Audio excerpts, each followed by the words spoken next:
Going back to a previous story now, as the Reggae Boys continue their preparation for the 2022 World Cup, former national players say they're willing to assist the current setup. Simon Preston reports. In the 1990s, there was a Former Players Association of Jamaica. However, that organization is now defunct.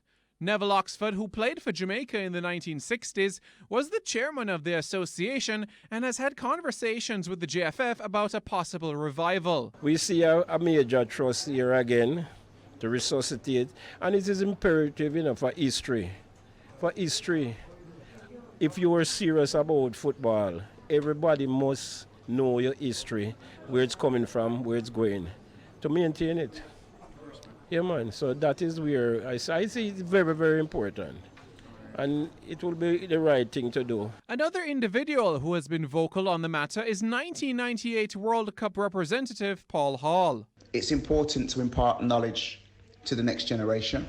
I think most of the countries do it, and we've got an unbelievable array of players, former players, and this generation could learn from. So, for example, in Jamaica right now, you've got Bibi, Pepe, Anandi. You've got so many different players who could really give the team a boost and give some advice, and it all helps to the baking and the making of a cake. The more choices and the more experience and the more expertise that you've got to help the team, surely it's got to help.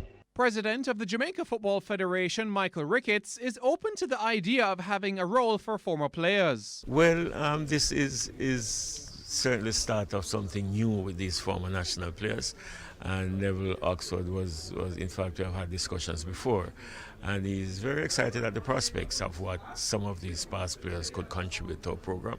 I know for sure that some of them would have had the experience, would have had the necessary exposure. It's just now to get them into modern day coaching, and certainly we would have them attend some of our courses, and I'm sure that some of them will have a role to play. The current top 40 ranked teams in the world all have a past players association which offers encouragement, advice and commendation to players in the national team. Simon Preston reporting for TVJ Sports.